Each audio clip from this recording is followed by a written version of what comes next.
Migrant caravan, U.S.-bound migrants clash with Mexico riot police.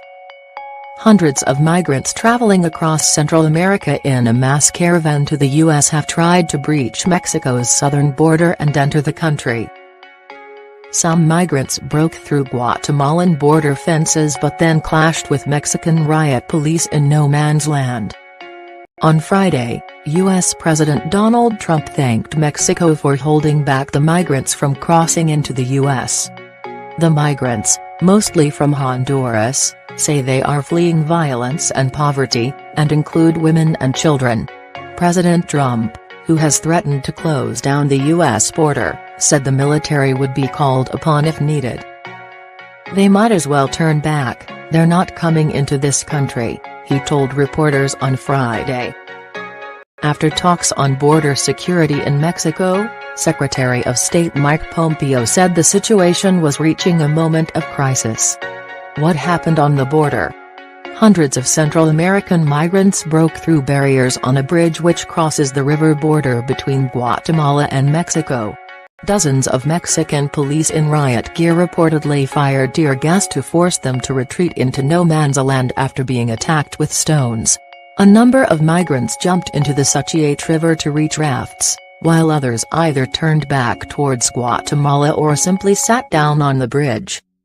The Mexican authorities have told migrants, who include women, children and old people, they want an orderly process and only those with valid documents will be allowed in.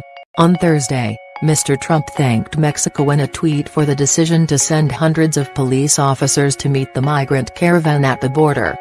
Mr. Trump has also threatened to cut aid to countries allowing the caravan to pass. Why is Trump concerned? Since his campaign days, Mr. Trump has lambasted illegal immigrants, and this latest caravan comes after a major immigration crackdown. Changes to detention rules saw thousands of migrant children detained and separated from their parents at the U.S.-Mexico border earlier this year, sparking national and international condemnation. Mr. Trump's threats come weeks before the midterm elections on 6 November, which could see Democrats unseating Republicans in the House of Representatives. According to a Kaiser Foundation poll, immigration is the most important issue for 15% of all voters, though the number jumps to 25% among Republican voters. Could Trump close the U.S.-Mexican border? While Mr. Trump has sent National Guard troops to the border before, it is unclear what he means by shutting it down entirely, and whether that would affect businesses or people with legitimate visas. And according to international law, the U.S. cannot deport asylum seekers without first determining the validity of their claim. Andrew Selly of the Migration Policy Institute told the BBC that closing the border would wreak havoc on Mexican and American economies. It could be a symbolic effort, he adds. A way of pressuring Mexico, but that would have a limited effect on illegal crossings and a huge effect on legal crossings. Where is the caravan now? The migrant caravan is currently in Guatemala, in the border town Tucunaman, though some in the group have already crossed into Mexico.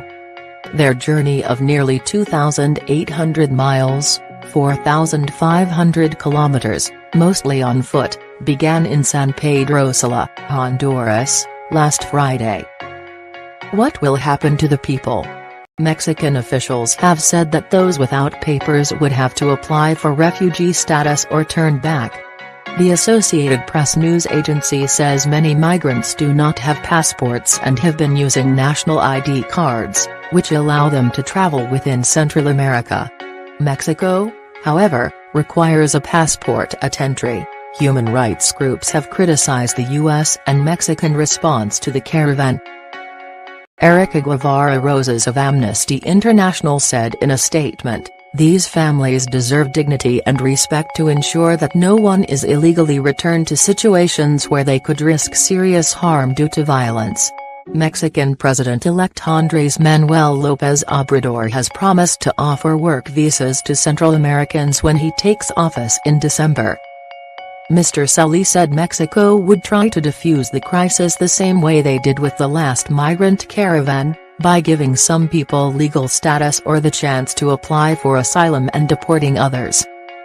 Why are they leaving? An estimated 10% of the population of Guatemala, El Salvador and Honduras have fled danger, forced gang recruitment and dismal economic opportunities. The region has one of the highest murder rates in the world.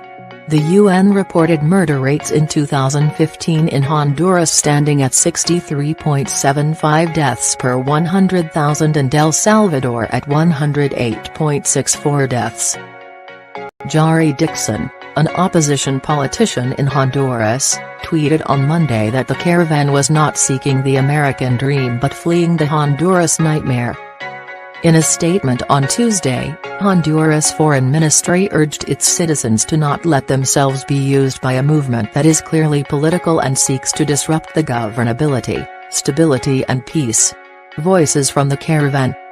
BBC journalists spoke to some of the migrants traveling with the caravan as they wait at the border. Francisca: I joined the caravan because I was afraid to come on my own, but I want my children to have a better life than me. In Honduras, there is no work, there is nothing. They killed my husband, they stabbed him, disfigured him.